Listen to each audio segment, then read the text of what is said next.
Hi hello welcome back to June one. After long வீடியோவில் நம்ம meet பண்ணுறோம்.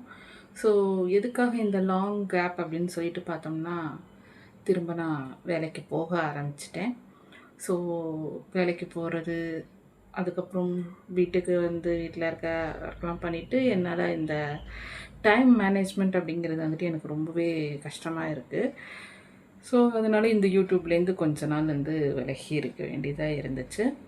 So இப்போ வந்துட்டு கொஞ்சம் அப்படி பழகி பழகி கொஞ்சம் இப்போ நான் ரிலாக்ஸாக இருக்க மாதிரி ஃபீல் பண்ணுறேன். ஸோ மறுபடியும் யூடியூப்பில் கண்டினியூ பண்ணலாம் அப்படிங்கிற ஐடியாவில் வந்துட்டு லாங் வீடியோ போஸ்ட் பண்ண ஆரம்பிச்சிருக்கேன்.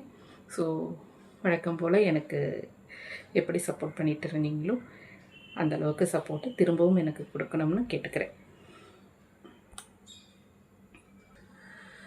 இந்த வீடியோவில் நான் சொல்ல போகிற விஷயம் என்ன அப்படின்னு சொல்லிட்டு பார்த்தீங்கன்னா, உங்கள் வாழ்க்கையில் நீங்கள் என்ன பண்ண போகிறீங்க அப்படிங்கிறதுல ஒரு தெளிவாக இருங்க. எந்த ஒரு முடிவு எடுக்கிறதா இருந்தாலும் அதோட பின்விளைவுகள் என்ன, எப்படி இருக்கும் அப்படிங்கிறத ஒரு தடவைக்கு 4 தடவை யோசித்து முடிவெடுங்க. அதுக்கப்புறம் வந்துட்டு எல்லாத்தையும் பண்ணி முடிச்சுட்டு என்ன மாதிரி வந்து கஷ்டப்படாதீங்க. ஸோ அதுக்காக தான் நான் சொல்லிகிட்ருக்கேன். ஸோ என்ன ஆச்சு அப்படின்னு சொல்லிட்டு பார்த்தோம்னா, ஒரு ஸ்டேஜில் வந்துட்டு சரி இதுக்கப்புறம் வந்து நம்ம லைஃப்பில் ரெஸ்ட் எடுத்துக்கலாம். நம்ம பையனும் வந்துட்டு நல்லா வளர்ந்தாச்சு. நம்மளும் ஓரளவுக்கு ஒரு மிடில் கிளாஸ் தாங்க, ஒன்றும் பெரிய இதெல்லாம் கிடையாது. மிடில் கிளாஸ் ஸ்டேஜில் ஓரளவுக்கு நமக்கு தேவையானது எல்லாத்தையும் நம்ம வாங்கியாச்சு, நம்ம செட்டில் ஆயாச்சு. ஓரளவுக்கு நம்ம ஸ்மூத்தாக போயிட்டுருக்கு நம்ம லைஃப். நம்ம இதுக்கு மேலே வந்துட்டு ரொம்ப கஷ்டப்பட வேணாம், உடம்பு வருத்திக்கிட்டு, அதனால் ரெஸ்ட் எடுத்துக்கலாம் அப்படின்னு சொல்லிட்டு வேலையை ரிசைன் பண்ணியாச்சு. ஸோ ரிசைன் பண்ணிவிட்டு 5 வருஷம் ஆயிடுச்சு. 5 வருஷத்துக்கு அப்புறமா ஒரு சுச்சுவேஷனில் திரும்பவும் இப்போ நான் வந்துட்டு வேலைக்கு போகணும் அப்படிங்கிற ஒரு முடிவு எடுத்திருக்கேன். ஸோ அப்போ நான் வேலைக்கு போக வேண்டாம் அப்படின்னு சொல்லிட்டு முடிவெடுத்து இந்த கேப் விட்டதுக்கும் இப்போ நான் திரும்ப வேலைக்கு போகிறதுக்கும்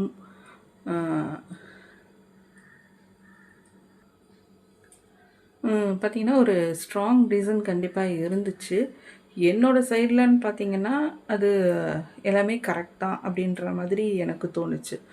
பட் நம்ம இப்போ இவ்வளோ கேப் விட்டுட்டு நம்ம இப்போ வேலைக்கு போகணும் போது, நம்ம எந்த இடத்துல வேலைக்கு போகிறோமோ, அதுவும் நீங்கள் ஆல்ரெடி நீங்கள் வேலைக்கு போன இடத்துல தயவுசெய்து வேலைக்கு போகாதீங்க. இந்த இடம் வந்து நமக்கு பழக்கப்பட்ட இடம். இங்கே ஒர்க் பண்ணுறவங்க எல்லாருமே நமக்கு தெரிஞ்சவங்க, நமக்கு பழகினவங்க அப்படின்னு சொல்லிட்டு திரும்பவும் அந்த இடத்துக்கு வேலைக்கு போகணும்னு சொல்லிட்டு தயவுசெய்து நினைக்கவே நினைக்காதீங்க. அந்த இடத்துக்கு போகவும் போகாதீங்க. ஏன்னா அந்த தப்பை தான் வந்துட்டு நான் இப்போ பண்ணியிருக்கேன். அதோட பின் விளைவுகளை வந்துட்டு இப்போ நான் அனுபவிச்சுட்டு இருக்கேன். ஏன்டா இத்தனை வருஷம் கழிச்சு ஏன்டா இப்போ திரும்ப வேலைக்கு வந்து சேர்ந்தோம், அதுவும் எதுக்குடா ஆல்ரெடி நம்ம ஒர்க் பண்ண இடத்துலையே வந்து திரும்ப எதுக்குடா வந்து விழுந்தோம் அப்படிங்கிற மாதிரி திரும்ப திரும்ப இப்போ யோசிக்க ஆரம்பிச்சிருக்கேன். ஸோ வேறு ஏதாவது ஆப்ஷன் நம்ம சூஸ் பண்ணியிருக்கலாமோ அப்படின்ற மாதிரி யோசிச்சுட்ருக்கேன்.